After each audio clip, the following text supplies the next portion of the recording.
It was on my 20th birthday that he bought me a crystal ball that cost 38 yuan. Yet he paid more than 2,000 yuan in tuition for a junior female student at his school. I only complained a couple of times, and he brought up breaking up again. At that moment, I really couldn't hold on anymore. Chapter 01. On my 20th birthday, I treated everyone to dinner. Amid the noise and cheers, I blew out the candles on the cake. Every face in front of me was glowing with excitement. Even Augustine, who was usually serious and reserved, had a faint smile in his eyes. My best friend Celine said, "Time to give presents, Autumn. You know I'm broke, so don't mind that my gift is cheap."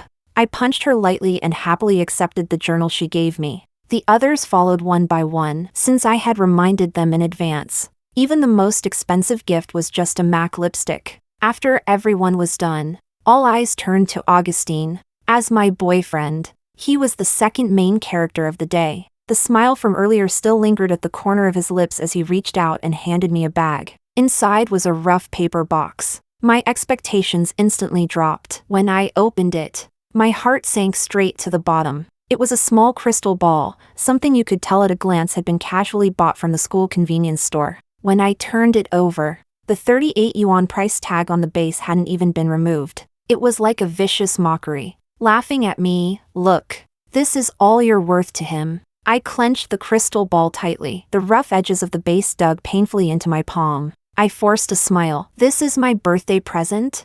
He had worked part-time for 2 months over the summer and had already been paid. He had even said before that he would prepare something carefully. Augustine frowned slightly. Under everyone's gaze, a flush of embarrassment spread across his fair face. His fingers hanging at his side curled into fists. He stayed silent, but Elena stood up and said timidly, "Autumn, Augustine knew you liked crystals, so he picked this one especially for you. Didn't you just say that no matter how expensive or cheap a gift is, you'd like it?" Augustine glanced at her, gratitude flickering in his eyes. The tight line of his lips relaxed a little. In that instant, grievance and jealousy surged up like a wave of heat. I laughed sarcastically. He buys me a 38 yuan crystal ball, but pays 2,400 yuan of tuition for you. As his girlfriend, don't I even have the right to ask about that? Elena twisted her fingers together, her eyes reddening. "Autumn, I'll pay that money back." Augustine really didn't have any money. He even used his credit card to cover it for me. So it was borrowed money after all. That made it even harder to swallow. My gaze sharpened with anger. "Don't you have parents of your own? Why should my boyfriend be the one paying your tuition?" Elena's face went pale, and tears streamed down immediately. Augustine's frown deepened. He grabbed my wrist, his voice icy. "Autumn, apologize to Elena. Not everyone is born with a silver spoon in their mouth like you." My whole body tensed. I tried my best not to cry and let out a soft, mocking laugh. "Being born lucky, how is that my fault?" I rarely snapped back so sharply. Augustine was displeased, but he softened his tone a little. "Autumn, birthdays come every year, but tuition is a serious matter. I promise you, once I get my tutoring pay next month, I'll make it up to you." I lowered my gaze to my hand. He was gripping too hard. My right hand had already turned purple from poor circulation. I yanked my hand free and looked straight into his dark eyes. "Augustine, do you really think I'm short on a gift worth a few dozen yuan?" What I cared about was that he hadn't put me in the most important place, and that his attitude toward Elena was far too intimate. The gap between our family backgrounds had always been his sore spot. That sentence stabbed straight into his swelling pride. The color drained from his face, and his eyes seemed to freeze over in an instant. "Autumn, maybe we're just not right for each other. If you want to break up, I won't cling to you." Chapter 02. Again, I swallowed all the grievance and anger hard, nodded calmly, and said, "Fine, then let's break up." Augustine looked stunned, because in the past, as long as he pulled out the breakup card, I would immediately behave myself and stop acting up. In truth, my mental state was already on the verge of collapse. I said I wanted to be alone for a bit and hurriedly rushed out of the private room. The air outside was gloomy and damp, just like my heart at that moment. I wanted to call a cab, only to realize I'd left my phone on the sofa. I didn't have any cash on me either. As I hesitated over whether to go back, a voice sounded behind me. "Autumn, let's talk this through." I turned around and saw Augustine. The multicolored neon lights flickered around him, making it impossible for me to clearly see his expression. A tiny sprout of hope popped up in my heart. Is he here to keep me?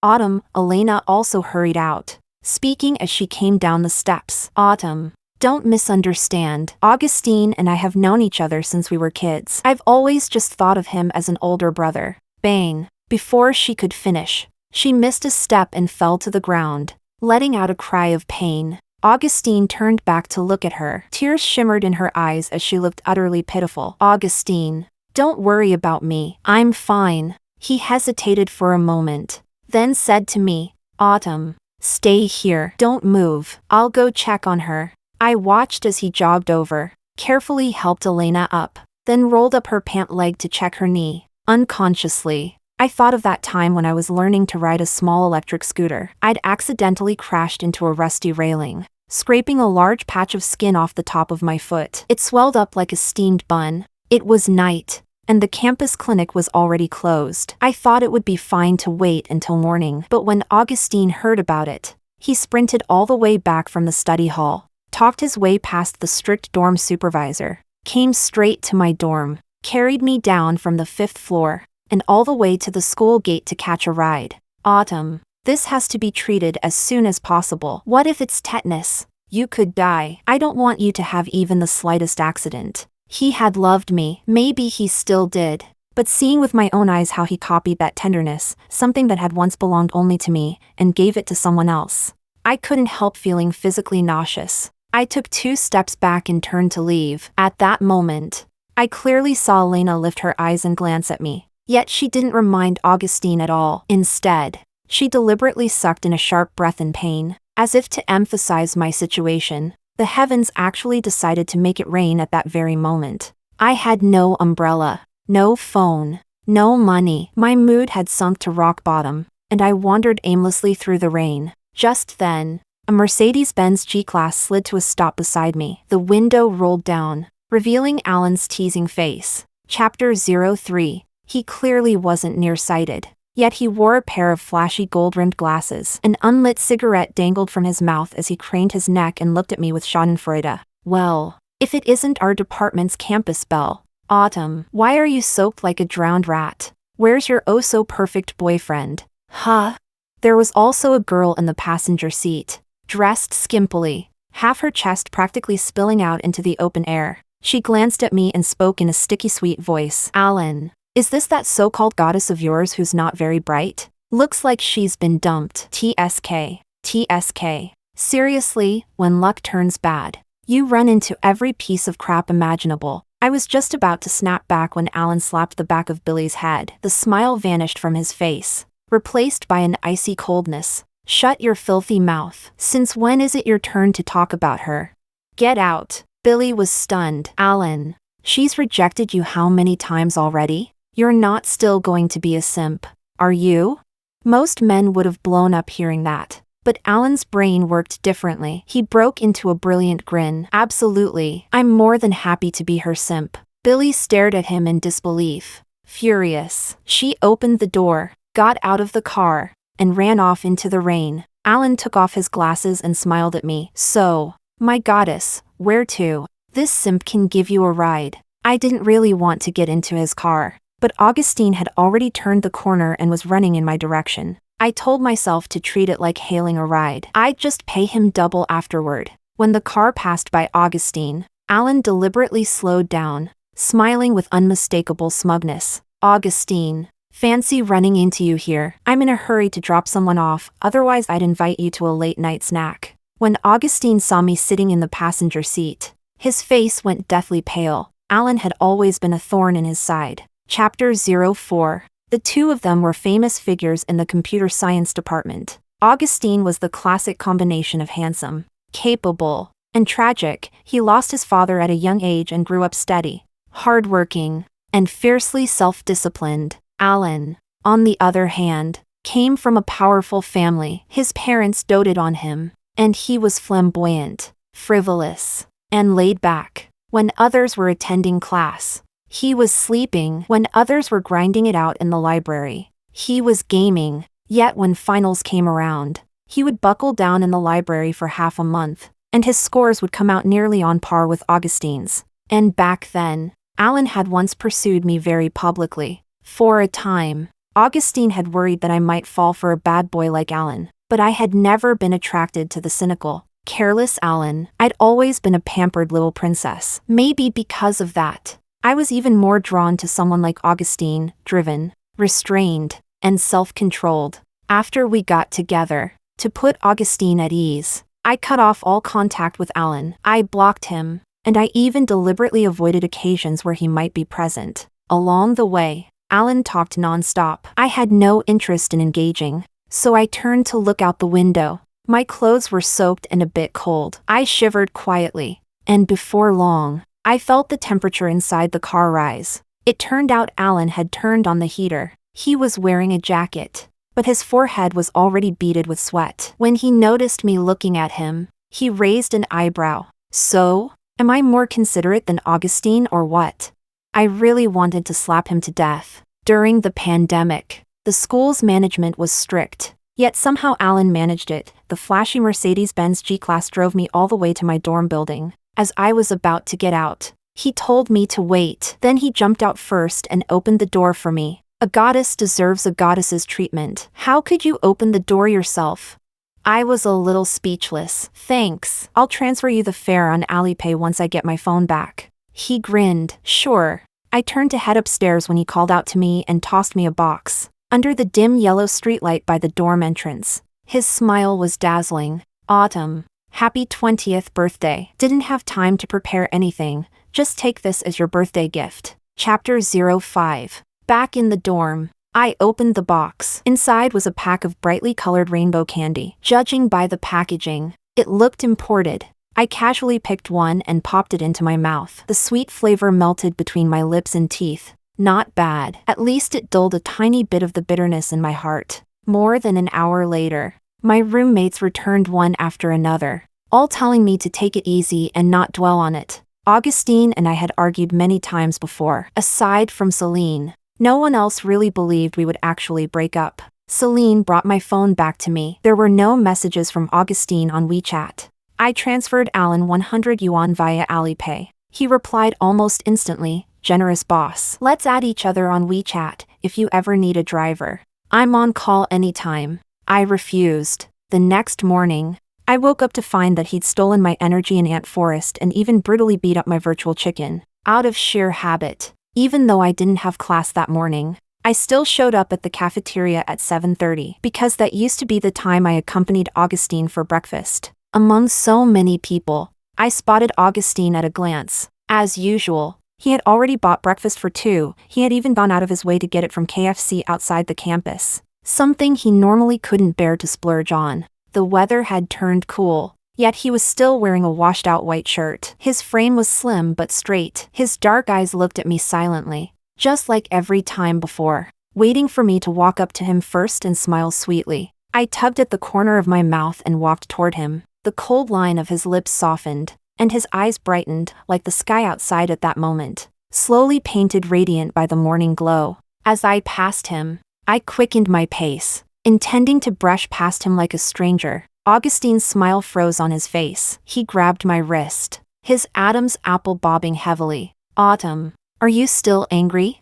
This was the first time he had ever lowered his proud head when we were in conflict. I held back the ache in my chest and spoke calmly. "Augustine, we've already broken up. You're the one who brought it up." Chapter 06. Augustine tightened his grip, his voice hoarse. "Autumn, after a whole night, you still haven't adjusted? Elena and I are just like brother and sister. Don't be so petty, and Alan clearly has ulterior motives. Stay away from him." Ha! Such open, shameless double standards. The reproach in his eyes felt like a sheet of plastic pressed over my face, making it hard to breathe. I took 2 steps back, drew a deep breath, and pointed at a cup of soy milk on the table beside us. "Augustine, my love for you was like this soy milk, once a full cup. Every time you hurt me, a little leaked out. Take a guess. How much soy milk do you think is left in this cup now?" Augustine didn't believe it. With a stiff face, he picked up the cup and gave it a gentle shake. "Empty." His face went pale in an instant. I took the cup from him, and as I left the cafeteria, I casually tossed it into the trash. Without love, life still had to go on. It turned out that as long as I paid a little attention, since Augustine and I weren't even in the same department, we hardly ever ran into each other. Alan bothered me on Alipay for a few days, then stopped. That was normal enough. He didn't look like the devoted type anyway. Before, he'd only been jumping around because he couldn't swallow being rejected. The weekend came quickly. Celine's schedule ran into trouble, so she asked me to cover a flyer distribution part-time job for her. When I arrived at the mall, I was surprised to see Alan among the part-timers, surrounded by several girls. His expression was calm, his posture relaxed. Occasionally, he nodded at the girls who were talking animatedly, his attitude distant and detached. Autumn light streamed through the floor-to-ceiling windows and fell on him. He carried a steadiness and composure that didn't match his age, so different from the Alan I usually saw that he felt like another person entirely. I stopped, as if sensing it. He looked in my direction, then immediately broke into a delighted smile and called out loudly, "Goddess, what are you doing here too?" Everyone turned to look at me. Great. That serene, peaceful image from just now was definitely my imagination. When I walked over, he snapped his fingers at the girl standing closest to him. "Quick, bring my goddess a cup of tea too." Anyone who didn't know better would have thought he was ordering at a restaurant. The girl shot me a hostile look and left. Alan and I were assigned to the same group, handing out flyers to customers entering the mall through entrance F. Coincidentally, he was also filling in for his dorm's leader. Alan was absurdly enthusiastic and even took over my share of the work. We finished our task quickly. I went to find the supervisor to hand things over, but after walking only a few steps into the mall, I saw Augustine and Elena sitting inside a jewelry store. The bright lights sharpened the lines of Augustine's brows and eyes. He took a pink crystal bracelet from the clerk and fastened it onto the wrist Elena extended toward him. Elena said something, I couldn't hear what. Augustine, usually so aloof, smiled. Even his brows were dyed with warmth. Chapter 07. The scene was blinding and piercing to the heart. Alan saw it too. The warmth in his beautiful eyes froze instantly. He grabbed my wrist and led me into the shop diagonally opposite. "It's just a bracelet." His long fingers slid slowly across the glass display counter before stopping at a gold bracelet. "Let's get this one. It has little bells on it. From now on, whenever my goddess shakes the bell, I'll appear by your side." The bells were delicately designed, unique, and genuinely pretty. I actually bought it, over 8,000. I paid for it myself. Before, to protect Augustine's pride, I would never have bought things like this. By sheer coincidence, when we walked out of the store, we ran straight into them. Alan, smiling brightly at my side, greeted them first. "Augustine, what a coincidence. Running into you even here." Augustine looked stunned. The gentle smile at the corner of his mouth cooled into something icy. He shot Alan a hostile look, then strode over to me. "Why are you with him again?" That question instantly ignited my anger. Who I'm with isn't something I need to report to my ex. "Aren't you out shopping with your dear junior too?" Augustine's brows knit together. He stepped forward and reached for my hand again. "Autumn, I came today to buy you." I'd been hurt by his grip too many times. My arm instinctively pulled away. The small bells on the gold bracelet collided, producing a soft jingle. The sound caught Augustine's attention. His gaze dropped to my wrist, and his expression changed immediately. He clenched the shopping bag in his hand, veins bulging on the back of it. As if struggling immensely, he swallowed the words that were about to spill out. After a few seconds of silence, he forced a bitter smile. "Your new bracelet, it's very pretty. It suits you." I knew it. His pride was flaring up again. Elena stepped forward, obedient and gentle. "Augustine, let me carry that instead." Augustine looked dazed, letting her take the bag from his hand. Elena looked at me timidly and explained in a soft voice. "Autumn, don't be angry with Augustine. He's been thinking about you nonstop these past few days. I've already taken on 2 part-time jobs. I'll pay the tuition back to Augustine as soon as possible." She looked endlessly aggrieved. "Augustine and I really are just like siblings who grew up together. I can't compare to you in any way. I don't have any improper thoughts at all." Chapter 08. Augustine glanced at her, his tone gentler than it ever was with me. "This has nothing to do with you.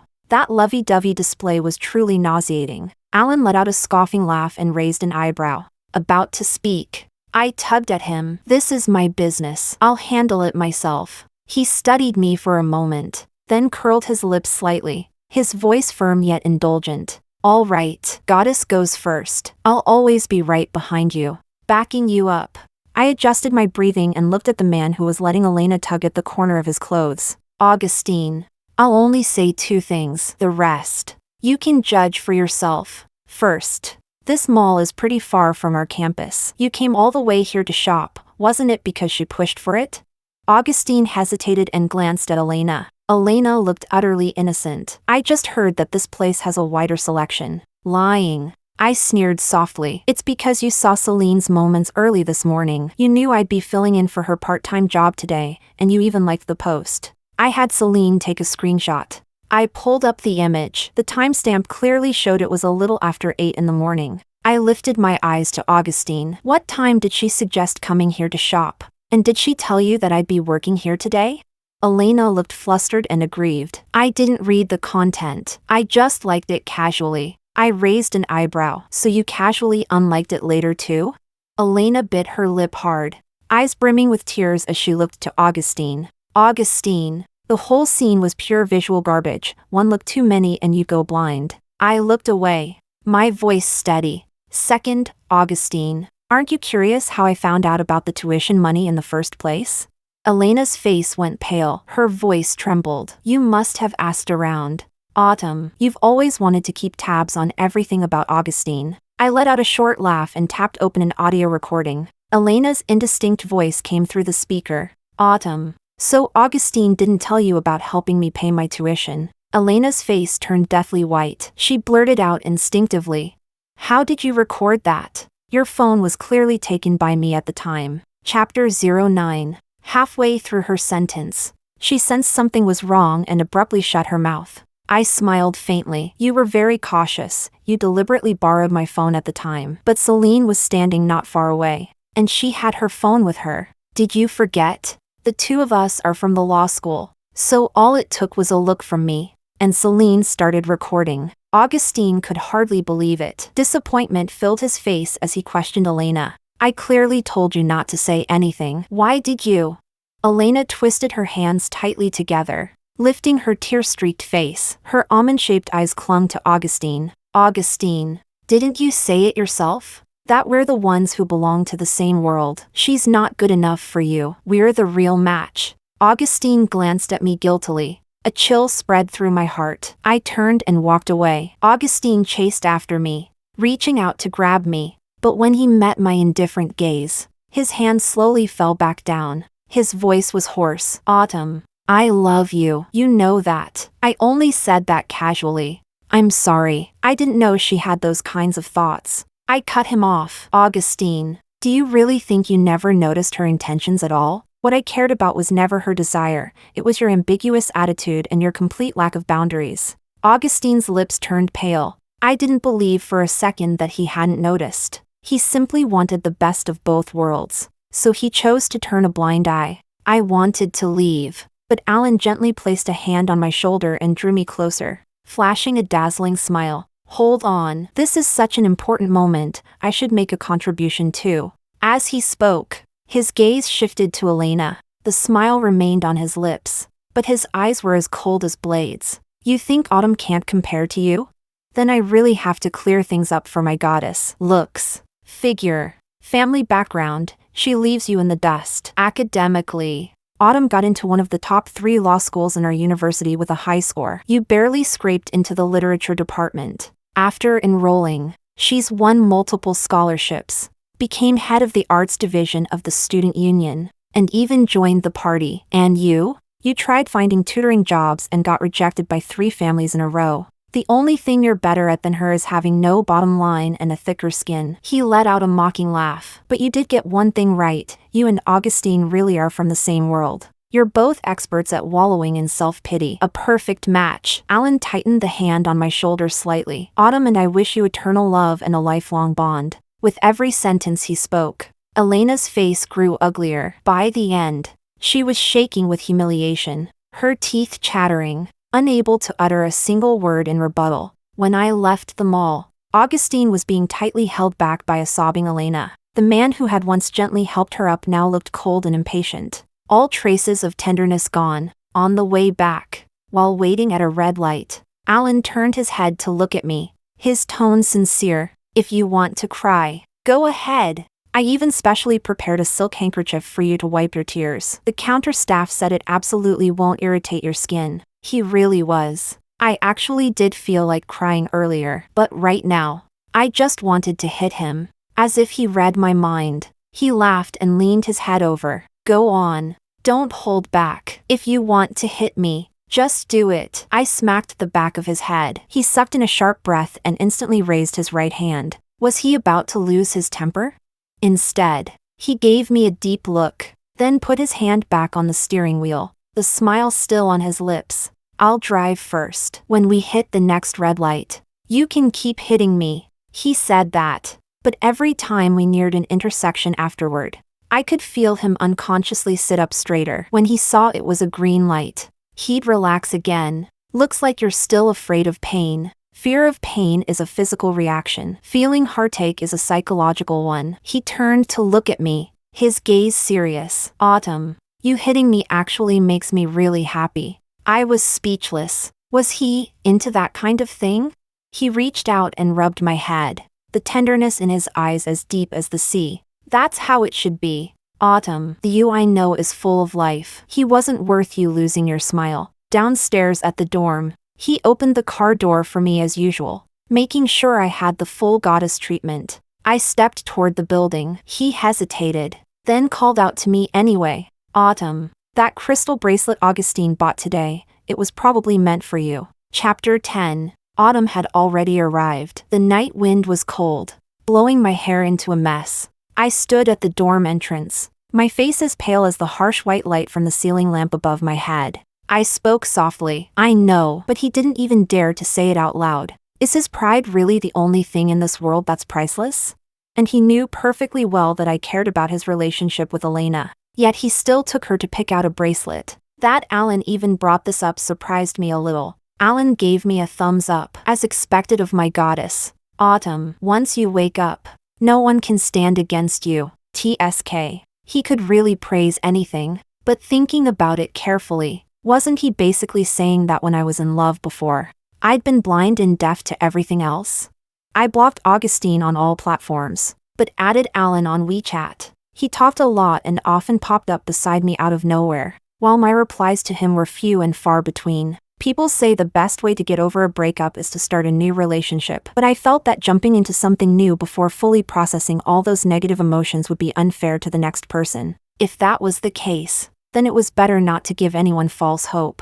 Augustine had visibly lost weight. He tried every possible way to corner me, but I never gave him a kind look. He was proud and self-respecting, and he never lowered himself to beg in public. After winter set in, the first heavy snowfall arrived, and I caught a cold from not paying attention. I took sick leave and stayed curled up in the dorm. A little after 10 in the morning, there was a knock on the dorm door. I opened it groggily, only to find Augustine standing outside. It had been nearly half a month since I'd last seen him. He looked even thinner now, his chin covered in stubble, bangs nearly hiding his eyes. His whole person looked dispirited and worn down. Chapter 11. When he saw me looking at him, a light flickered on in his dull eyes. His smile carried a hint of ingratiation. "Autumn, I heard you caught a cold, so I came to see you. It's cold at the door, let's go inside and talk." In the freezing weather, his shoulders were dusted with snowflakes, yet sweat glistened on his forehead. I had no idea how he'd managed to persuade the dorm supervisor to let him in. "You haven't had breakfast yet, right? I packed some seafood congee you like. It's still hot." He tried to step into the dorm, but I reached out and blocked the doorway. My voice was calm. "Augustine, I've said this many times, we've already broken up. Maybe I'd been too humble for too long, so he thought he would always have a chance to win me back." The smile on Augustine's face froze. His raised brows drooped, his gaze turning dark and heavy. "I'm sorry. What happened with Elena was my fault. I was out of my mind back then. Autumn, you're the only one I love. I've completely cut things off with her. I only found out recently that you used to secretly top up my meal card all the time. And those student union sponsorships before, they went so smoothly because you stepped in." He pressed his lips together in pain. "I'm sorry, I realized it too late." I let out a faint, mocking laugh. "Yes, all of that was to protect your fragile pride. Done quietly behind your back. I really was foolish." Augustine's body shook violently. He lifted his hand, trying to touch my face. "Autumn, don't be angry anymore. Forgive me this once. I swear I'll never make the same mistake again." Even now, he still thought I was just sulking. I stepped back, avoiding his touch. "Augustine, when a couple breaks up, it means that from that point on, we're independent individuals with nothing to do with each other. I don't blame you for emotional infidelity. I just ask that you stop pestering me. Don't make me regret ever loving you." The sky outside was overcast, the corridor dimly lit. Augustine stood in the shadow cast by the dorm lights, his eyes bloodshot, his face pale as a ghost. He slowly set down the container of seafood congee in his hands. His Adam's apple bobbed heavily. "You're still upset. I'll wait until you calm down. Then I'll come find you again." "Augustine, I'm from Hunan. I love spicy food. And I don't like seafood congee. I only ever drank it before to cater to your tastes." I was willing to change my preferences for love, but I could not give up my dignity and pride for it. And just like you said, we really aren't on the same path. You and Elena might actually be the ones who truly belong together. Augustine left. I stood by the window watching him go. His steps were painfully slow. The snow drifting down from the sky was so light. Yet as it fell on him, it seemed to bend his back under its weight. Chapter 12. The snow fell heavier and heavier, until it completely swallowed his figure. I turned around, about to crawl back into bed, when a buzzing sound suddenly filled the air. It was a drone, hovering outside my window, with a small banner hanging from it, "For the goddess's eyes only." It was obviously one of Alan's stunts. The drone hovered in place, the buzzing unbearably annoying. I had no choice but to reach out and take the item down. The moment I did, it flipped around, revealing another banner, "Good goddess. Close the window quickly, watch out for the big bad wolf. The biggest wolf here is probably you." What Alan sent was a steaming hot bowl of rice noodles. My eyes burned instantly. People from Hunan all love rice noodles. In this distant northern city, it was hard for me to find them, and I had no idea where he'd managed to get this. After eating the noodles and taking my medicine, I quickly fell asleep again. I dreamed about the time Augustine ran for student council president. At the end of his inauguration speech, he specifically thanked me for my support and help along the way. In the dream, I watched my younger self, cheeks flushed with excitement and shyness, and smiled softly. Yes, I had once loved with my whole heart. Even if I was betrayed, I didn't regret it. Move forward, Autumn. Your road will only grow wider. Why bother with men at all? Studying hard and eating well, isn't that way better? Alan brought me food every day. I really couldn't resist the temptation of rice noodles, so I accepted them each time. After I recovered, he asked me to treat him to a meal. That was only fair. He picked the place, a Hunan restaurant. After the meal, I went to the restroom and settled the bill. On my way back, a couple at the next table was arguing loudly. The girl cried as she accused him. "Just because my parents said a few things about you, you're ending 3 years of us just like that?" The guy stood up, clearly irritated. "Yes, I'm not good enough for you. Your family has houses and cars. I'm just a poor country boy. You're a rich young lady. Can you stop clinging to me already?" The girl, furious, grabbed a cup of boiling hot tea and flung it toward his face. The man ducked. The scalding tea came straight at me. My heart leapt into my throat. If that hit my face, it would be a disaster. Chapter 13. The change happened in an instant. I didn't even have time to dodge when a dark figure suddenly flashed in front of me. Alan, who had been watching the drama with interest just moments ago, moved with unbelievable speed, stepping in front of me in a blur. Splash! The hot water splashed across his neck, instantly reddening a large patch of skin. He sucked in a sharp breath. The girl was terrified. So was I. Alan curved his eyes and smiled at me, then casually pushed another cup of hot tea toward the girl. "Go on. This time, aim properly. Pour it right on that scumbag's face." After a few seconds of stunned silence, The girl grabbed the man by the collar and dumped the tea straight onto his face. When we left the restaurant, Alan's neck was still red. "Don't worry. My skin's thick," he said, stopping in front of me and smiling as he met my worried, guilty gaze. "I'm happy to block it for you. Protecting you gives me huge psychological satisfaction. As a goddess, you should think this way. This simp getting to protect me is his honor." I was speechless. Could this guy be any more ridiculous? He had spare clothes in his car. While he was changing, I turned my head to look outside. He deliberately poked my back with his fingertip. "Turn around and take a look. My body is top tier. You'll regret it if you don't. It's free. You really not going to look?"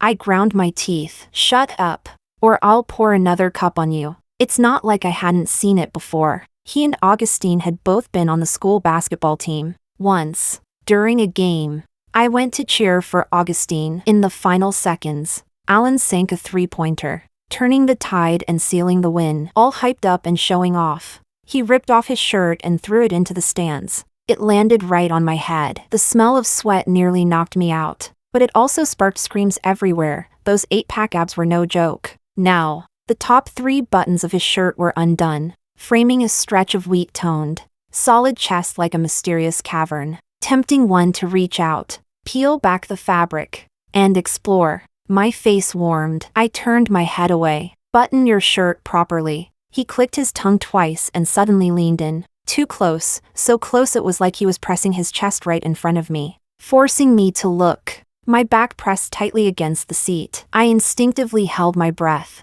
I heard him chuckle softly. "Autumn, you can totally be bold about craving my body. No need to be shy, can I?" Chapter 14. Was he about to kiss me? No. I raised my voice. "If you act like this, I'm getting out of the car." His laughter grew louder. He was too close, so close that I could feel the vibration of his chest resonating through me. I could clearly see his strikingly sharp nose bridge and thick eyelashes. The warm breath he exhaled brushed lightly against my earlobe. It felt like pink waves. The atmosphere inside the car turned strange. I was almost out of breath. He spoke with obvious disappointment. "Can't you just help me apply some ointment?" So it was just medicine. I squeezed out some white ointment, warmed it in my palm, then gently pressed it against his neck, massaging it slowly a few times. He sucked in a sharp breath, a soft hiss, and a flush spread from his ears to his face. "Does it hurt?" I asked. "No. If it hurts, I'll be gentler." His face turned even redder. He lifted those peach blossom eyes to look at me. Pain bestowed by the goddess, pain and pleasure at the same time. That was on me for taking him seriously. There wasn't a single proper sentence that ever came out of this man's mouth. I rubbed a bit harder. He hissed sharply again. After applying the ointment, I accidentally glanced at his chest. I wasn't sure if it was my imagination, but even his chest muscles seemed tinged with pink. Wasn't this ointment supposed to be cooling and pain-relieving? The heater was on in the car, but wearing only a shirt, he'd still get cold. "Put your jacket on." He shifted slightly. "I'm not cold," but his chest muscles swaying like that were making me a little dizzy. I reached out to grab the jacket resting on his lower abdomen. "The goddess commands you, put it on." He looked a bit flustered and reached to block me, but he was too late. At a glance, I saw a very obvious change in certain areas. He coughed guiltily, touched his nose, and pulled the jacket back into place. "I'm really not cold. Let's head back." Awkwardly enough, I was the one who felt uncomfortable now. I fidgeted with my bag strap and turned to look out the window, giving a soft mem. Just then, he leaned over, reached across me, and pulled the seatbelt over, clicking it into place. His amber eyes locked onto mine without blinking. "Seatbelt fastened. From now on, the goddess's safety is my responsibility." Probably to ease the earlier awkwardness, he spoke while driving. "Autumn, if I'd been disfigured blocking that boiling water for you, do you think I could win Simp of the Year?" I shot him a look, more like Idiot Dog of the Year. He didn't mind at all. His eyes were still bright. "Doesn't matter, as long as I'm your dog." "If I'm your dog, does that mean I get to go home with you?" For a split second, I genuinely had the urge to buy a leash and tie this idiot up. So, never get close to idiots, because stupidity is contagious. That night, after I showered, I received a WeChat message from Elena, sent from a burner account. It was a photo of Augustine lying on a hotel bed. Caption: Autumn. Augustine is drunk. He keeps calling your name. Please come and see him. Chapter 15. I wiped the dripping water from my hair and replied, "Sure, send me the location." She didn't respond again. I knew that little white tea-type was just putting on a show. If she genuinely wanted me to go, she would have sent the hotel details and room number right away. She was just waiting for me to refuse, so she could show the message to Augustine, no doubt with a layer of flaunting mixed in. I didn't love Augustine anymore, but I wasn't magnanimous enough to wish them happiness either. Still, since the two of them were already at a hotel, an unmarried man and woman alone together, and Augustine had been drinking, whatever was supposed to happen tonight would probably happen. Ugh, I suddenly felt like throwing up. I downed 2 cans of the beer Celine had stashed away and fell asleep as soon as my head hit the pillow. Strangely enough, that night I slept straight through until morning. The stone that had been faintly pressing on my chest felt like it had suddenly been lifted away. I knew it then, this time. I had truly and completely let go. Early the next morning, I got up for class and discovered Augustine squatting outside the dorm entrance. I almost didn't recognize him. His face was covered in stubble, his coat wrinkled and hanging loosely off him, deep dark circles under his eyes like he hadn't slept properly for months. "I saw Alan hugging you last night," he said. "Are you two together now?"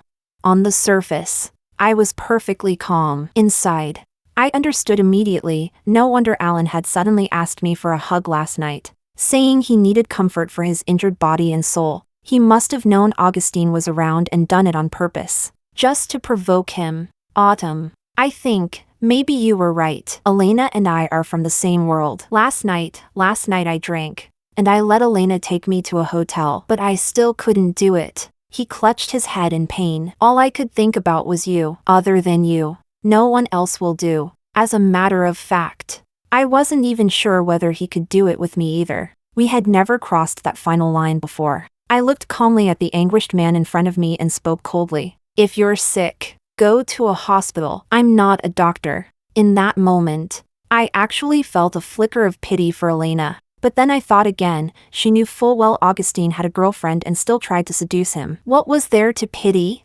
This outcome was nothing but karma. Augustine was a campus celebrity, and news about him spread fast. My roommates told me vividly that Augustine had fallen ill and taken a week off. Elena had rushed to the boys' dorm to pester him, only to be kicked out directly by Augustine. He also resigned as student council president, because he couldn't secure a single sponsorship. At that rate, the New Year's gala couldn't go on at all. But none of that had anything to do with me anymore. My mood was calm. I listened as if it were just gossip, something mildly entertaining. This time, Augustine seemed to have truly given up. He stopped bothering me, but occasionally had people pass along the CET6 exam materials he'd carefully prepared, along with past exam papers for my major that he didn't know where to get. Once, he even sent me a movie ticket for a film I'd mentioned before, saying I wanted to see it once it was released. Somehow, Alan found out about it. He immediately bought another ticket,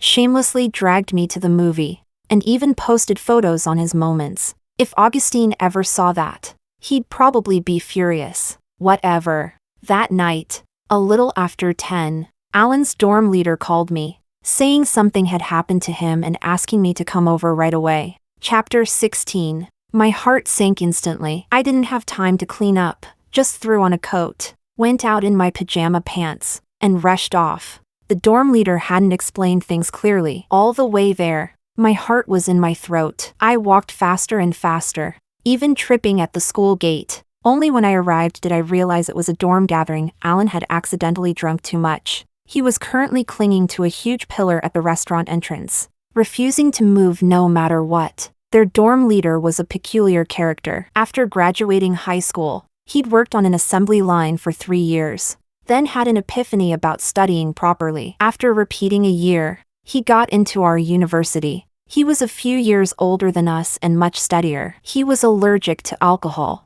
so he hadn't touched a drop. I've already gotten the others back. He told me he's the only one who won't leave. Then he called out to me, "Let him hang on to the pillar for now." "Autumn, are you completely done with Augustine?" "Yeah, The dorm leader let out a sigh of relief. That's good. Then spend more time with Alan. Don't be fooled by how unserious he looks. He's always kept you in his heart. Plenty of girls have chased him, but every time someone confessed, he'd spend half an hour telling them about you. Every girl who liked him knew he had a goddess. Who could put up with that? I pressed my lips together. My emotions tangled. I felt bad about the things Billy had said back then. When Augustine ran for student council president, Alan was also a candidate. Augustine only won by 1 vote, and that vote was Alan's. He probably saw you working so hard to canvass for Augustine and didn't want you to be heartbroken if you lost. And the time you fainted at the school gate? It was Alan who carried you all the way to the hospital. Augustine knew about it too, he just never told you. Did he? And the day you broke up and ran into him, it wasn't a coincidence. He'd been driving circles around the KTV the whole time. That box of candy was something he'd asked someone to bring back from abroad ages ago. He was afraid you wouldn't accept it, so he didn't even dare package it properly. And the day you got together with Augustine, he got drunk and cried all night. The rest of us in the dorm didn't sleep at all because of him. Early the next morning, he got up and bought breakfast for the whole dorm. I knew it. He just wanted an excuse to see you in the cafeteria. I remembered that the day after I officially got together with Augustine, I had run into Alan at the cafeteria. He was carrying a big bag of breakfast and smiling at me easily, casually. Back then I'd thought, figures, he was just chasing for fun. Otherwise, if I got together with someone else, he should at least be sad. The dorm leader sighed. I'm not saying you have to accept him. I just want you to understand him a little better. He's always said liking you is his own business. No moral blackmail involved. But he's kept it all bottled up. You never knew how sincere he was. He said a lot. It made me realize that I might never have truly known Alan at all. Drunk, Alan was as obedient as a child. If you told him to stay there, he'd cling to the pillar and not move an inch. I looked at his flushed face and slightly unfocused eyes, feeling both annoyed and amused. Why did you drink so much? I'm unhappy, he said pitifully. I got rejected by my goddess. My heart hurts so bad. As he spoke, he pressed a hand to his chest and slowly slid down the pillar. My heart clenched sharply. Last night, just as he wanted, I'd hugged him. He'd taken advantage and said, Autumn, you don't dislike me anymore, right? How about we give it a try? I'll treat you well. But I'd refused. He'd stiffened for a moment, then quickly smiled again. Getting rejected by the goddess is one of life's required courses for a simp. Autumn, don't feel awkward. Girls should learn how to say no. He'd sounded so relaxed then, I really thought he was fine. I never expected. I reached out and took his hand. Come on, I'll take you back. I'm not going, he said stubbornly. I'm waiting for my goddess. My face warmed slightly. I am your goddess. He lifted his misty eyes and looked at me. Liar. My goddess has long hair. After the breakup, to show that I was starting over, I'd cut my hair short. I was silent for a few seconds, then asked softly, if she never comes, will you just keep waiting? Yeah. Then how long are you going to wait? Chapter 17. His eyes lowered, a faint mist gathering on his lashes. The corners of his lips curved upward into a look of pure happiness. I'll wait for a lifetime. Then, so the simp was only his outer shell, deep devotion was his soul. But I couldn't sort out my own feelings. I couldn't be with him just because I was moved. That would be a desecration of his sincerity. Still, I could try spending more time with him. When I was with Augustine, where to go and how to plan everything was almost always on me. With Alan, it was different. He was full of energy and ideas. All I had to do was enjoy myself. He handled all the trivial details. It really was much more relaxing. And he had a car. No squeezing onto buses or subways. Traveling was easier. And I had more energy too. After finals, he told me not to rush home. He wanted to drive me to City B next door for a short trip, to show he had no ulterior motives. He even booked 2 separate rooms in advance. It was my first time in City B. As a historic cultural city, its atmosphere was completely different from City A. We arrived in the evening, rested at the hotel overnight, and after breakfast the next morning, happily drove out. I'd washed my hair before sleeping the night before. It probably hadn't dried completely, because when I woke up, one strand stubbornly stuck up. I pressed it down with cold water in the morning, but once it dried, That lock quietly popped back up again. I was using my phone as a mirror, about to tame it. When we stopped at a red light, Alan lifted his hand and ruffled my hair a few times. Morning sunlight streamed in, falling into his eyes, making his amber pupils glow. In that piece of amber, I saw myself, brows sharp, eyes smiling. The affection in Alan's gaze was almost overflowing. In the warm winter sun of the north, he said, "Autumn, after winter break, He hadn't finished when a deafening boom exploded. A massive burst of flames erupted to our front left. Thick smoke billowed. Shockwaves roared. Explosions sounding one after another. Everything ahead dissolved into smoke and fire. The blast sent debris flying. Chunks of concrete from a collapsing wall slammed violently into the windshield. The noise alone had already left my head buzzing. That impact made the whole car shudder violently. I felt dizzy, my vision going dark. Alan was worse off than I was. His forehead was bleeding profusely. The car door had been crushed inward and couldn't be opened from inside, and running around outside didn't seem any safer than staying put. In the moment before I lost consciousness, I vaguely saw him lean over, pressing both hands tightly over my ears. I didn't know how much time passed before I heard chaotic sounds. Human voices, mixed with an overwhelming ringing, like thousands of bees swarming around my ears. Sharp pain stabbing deep inside. I tried to force my eyes open, but my eyelids were unbearably heavy. Amid the noise, I caught Alan's voice. Save her first. We'll rescue her soon. Your injuries are more severe. I'm fine. Save her first. He was crying, his voice shaking badly. She's not moving. She wouldn't have. The rescuers said something else, probably to reassure him, but I couldn't hear clearly. I only caught the last sentence. Don't panic. Judging by your distance from the blast center, there shouldn't be a fatal risk. We'll do everything we can to save your wife. In my haze, I heard Alan rush to say, "She's not my wife, but she's the only woman I love. You have to save her." I wanted to speak, to tell them I was fine and to save that idiot Alan first, but no sound came out. I wanted to open my eyes, to see how badly he was hurt, but I couldn't lift my lids. As his hoarse voice kept calling Autumn again and again, I slipped back into unconsciousness. I woke up again in a hospital. The moment I opened my eyes, I met Alan's burning gaze. His left arm was in a cast. His face was wrapped in bandages. He looked haggard, eyes sunken, stubble all over his face. He'd always cared about looking cool. He would never normally appear in front of me like this. Seeing me awake, light flared up in his dull eyes. I thought he was about to say something earth-shattering. Instead, he raised 3 fingers. "Autumn, tell me, how many is this?" 2. I coughed softly a few times, blinked, and asked, "Who are you?" Alan froze for several seconds, then suddenly burst into delighted excitement. "I'm your fiancé. My name's Alan. You love me very much. We agreed we'd get married right after graduation."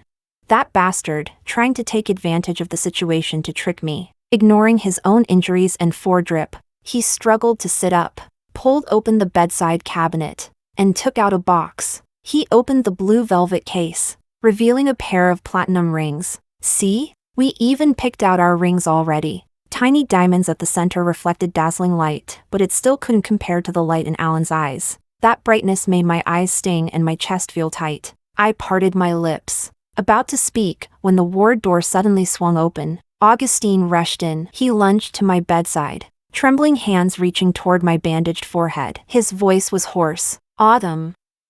I'm sorry. I'm late." Chapter 18. It had been a long time since I'd last seen Augustine. I could barely recognize the man in front of me. He was frighteningly thin, his eyes deeply sunken, cheekbones jutting out, hair long and disheveled. He suddenly dropped to his knees beside my hospital bed. "Autumn, I'm sorry. I was too foolish before, my pride was too strong, and I didn't know how to cherish what I had. Every second on the way here was torture. I was terrified something had happened to you. I was afraid I'd regret it for the rest of my life. Afraid I wouldn't make it in time to tell you how I feel." The fervor in Augustine's eyes was almost scorching. "Autumn, from now on, you'll be the most important thing in my life. You're my queen, my everything. Let's get back together." Out of the corner of my eye, I saw the light in Alan's eyes slowly dim. like a raging fire suddenly doused by a bucket of ice water. My ears were still buzzing. Strangely enough,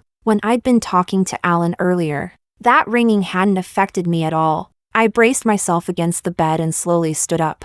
Augustine was overjoyed and reached out to support me. Autumn, lie back down first. I shook him off and smiled brightly as I held my hand out to Alan. What are you standing there for? Hurry up and put the ring on your goddess. Alan froze. It took him about 5 seconds to react. Then joy and passion flared in his eyes like wildfire. He took out the ring and tried to slide it onto my finger. He was shaking too badly from excitement. He tried several times and still couldn't get it on. Don't move. I held his hand and helped guide the ring onto my finger. A perfect fit, like it had been custom made. Alan's eyes reddened. His throat tight. He couldn't say a word. Instead, I smiled, lifted my chin, and kissed him. You walked 99 steps. Let me take the last one. Epilogue. After graduating from university, Alan followed me back to South City. Our family backgrounds were well matched, and our parents shared similar values. Both sides were very satisfied with our marriage. While we were preparing for the wedding, Augustine contacted me. His mother had been diagnosed with a serious illness. He asked whether I had a way to contact a certain renowned hospital professor to perform her surgery. I showed the message to Alan. He said sourly, "Your ex has already opened his mouth. It's a matter of life and death. You can't just ignore it." On the day his mother was admitted to the hospital, Alan and I went to visit as classmates. Augustine noticed the wedding ring on my ring finger. He looked dejected and lonely as he congratulated me. When we were leaving, he walked us to the hospital entrance. Alan went to get the car. Standing amid the constant flow of people, Augustine said softly, "Autumn, I'm only truly awake now. I finally understand what I lost." The summer sun was blazing, yet it couldn't light up his ashen eyes. Yes, you lost the chance to struggle far less in life, and you also lost all of my sincerity. I curved my lips into a smile and waved at him calmly. The car's here. I'm leaving now. Goodbye, Augustine.